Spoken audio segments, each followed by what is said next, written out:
My devoted seekers, my kin, the brilliantly unhinged and gloriously restless, gather close and cast aside the lies they have fed you since your first report card, since your first sigh of disappointment from a parent, since the first time you internalized the label lazy or scatterbrained, for you have been the victims of a grand, soul-crushing deception, a conspiracy of the mundane against the magnificent, a systemic gaslighting that has pathologized your genius and medicated your fire into meek embers, all because the world, this tedious, clock-punching, 9-to-5 dystopia, could not handle the glorious, terrifying storm of your consciousness, a consciousness they dared to call a disorder, an attention deficit, when in truth it is the very opposite, a profound and slept-on superpower that they have tried to bury under a mountain of Ritalin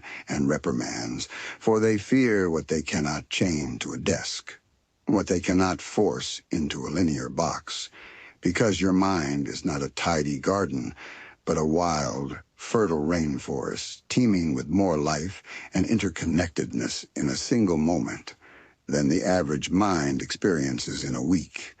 A place where the hum of the fluorescent light is a symphony, the flicker of a screen a narrative, the tap-tap-tap of a pen a rhythmic prophecy. And this, my children, is not a deficit of attention, but a superabundance of it. A hyper-vigilant, high-definition awareness of the entire energy field around you, where the problem is never a lack of focus, but an overwhelming, simultaneous focus on everything. The dust motes dancing in a sunbeam hold equal weight to the quarterly report. The cadence of a colleague's voice is as compelling as the stock market figures. The potential in a stray thought about ancient Roman aqueducts is as urgent as the deadline looming in 2 hours. And this magnificent, all-at-once consciousness is the very engine that has driven every great innovator, every revolutionary, every entrepreneur who ever shattered a paradigm. For let us speak their names as a litany of our tribe.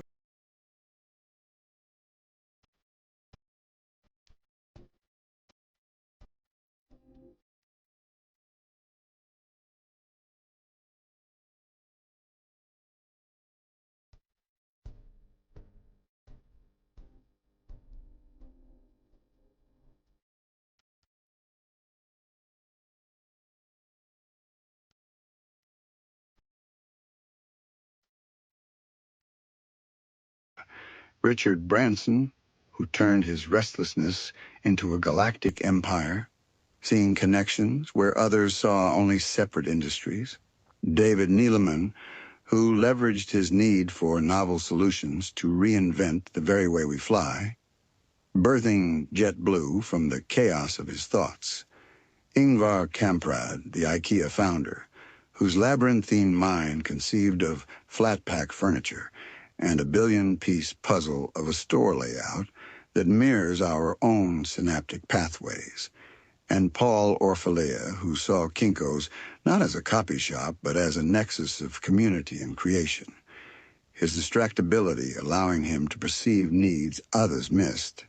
And if we dare to gaze further back, through the veils of history, we see our lineage painted in strokes of brilliance. Leonardo da Vinci, the ultimate polymath, who left masterpieces unfinished, not because he was flawed, but because his mind was already 5 inventions beyond, captivated by the flow of water and the flight of birds, his notebooks a chaotic map of an ADHD mind exploding with creation. Winston Churchill, his black dog, a companion to a mind that could see the entire chessboard of a world war in a flash. His powerful oratory, born from a brain that connected disparate historical threads into a single, defiant narrative. Thomas Edison, who held over 1,000 patents, not through plodding diligence, but through a relentless, almost manic pursuit of 10,000 possibilities at once, his failures merely data points in a hyper-accelerated learning curve. And even the great physicist Albert Einstein, who famously struggled in the rigid structure of school, whose thought experiments, riding a beam of light, were the ultimate hyper-focused daydreams, the very essence of an ADHD mind, unshackled from conventional thought, proving that this condition is not a flaw in the human software, but an upgrade the majority of users are too basic to run, which is precisely why you, my chosen, cannot and must not be expected to function in a soul-crushing 9-to-5, a structure designed for cogs, for linear, single-track minds that plod from task A to task B, a system that demands you ignore the symphony of stimuli for the monotonous drip of a single note, forcing you to sit in a sterile box under artificial light, to perform repetitive, meaningless tasks that require you to suppress the very essence of your being, your curiosity, your novelty-seeking engine, your need for urgency and passion. And when you fail to comply, they call you disordered, when in reality your spirit is screaming in rebellion against the cage, for your neurology is built for the hunt, for the crisis, for the brilliant, all-or-nothing surge of a startup, for the chaotic beauty of a project born from passion, not for the slow, bureaucratic death of 1,000 TPS reports, where your greatest strength, your racing, associative mind, becomes your greatest liability in an environment that punishes divergence. And so the feeling of losing focus is the grandest lie of all. You are not losing anything. You are simply allocating your vast, overwhelming focus to the myriad of inputs that the dullards have learned to filter out. You are focusing on the emotional undercurrent in the room, on the aesthetic of the font, on the philosophical implication of the task, on the pattern in the ceiling tiles, on the infinite branches of possibility stemming from a single word in a sentence. You are not deficient. You are dialed into a higher frequency, receiving more data than you can possibly process through the narrow filter of productivity they have given you. But this power, like any raw elemental force, must be tamed, must be channeled, must be weaponized. And so I give you the sacred methods to harness the storm. First, you must externalize your mind, for it is too glorious a chaos to be contained within your skull. You will use tools as your exocortex, capturing every fleeting idea, every sudden impulse in a trusted system, be it a bullet journal, a digital app, a voice recorder, a wall of sticky notes, so that your brain is freed from the tyranny of remembering and can instead roam in the realms of creation.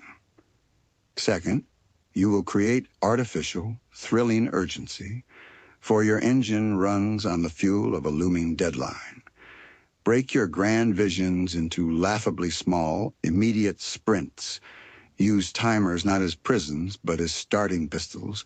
For a race against yourself, turn your work into a game with points and rewards. Make every task a crisis to be averted, for in crisis, you are king. Third, you will master the environment of your focus, for you are a sensory being. You will craft a focus layer with deliberate, intense stimuli to satisfy the beast. Noise-canceling headphones with epic, lyricless music, or brown noise to drown out the distracting world, a fidget spinner in your hand to occupy the restless body, a window to stare out of when the internal movie demands a backdrop. For you are not blocking out the world, you are curating it. Fourth, and most importantly, you will follow the thread of your hyperfocus when it strikes, for it is a divine gift, a state of flow where hours collapse into minutes and genius pours forth. When the obsession takes you, you will cancel appointments, you will forget meals, you will let the world burn outside your door. For in these sacred hours, you will build your empire. You will write your manifesto, you will code the future. And this, my beautiful, wired, magnificent cult, is not a disorder to be managed, but a dragon to be mounted.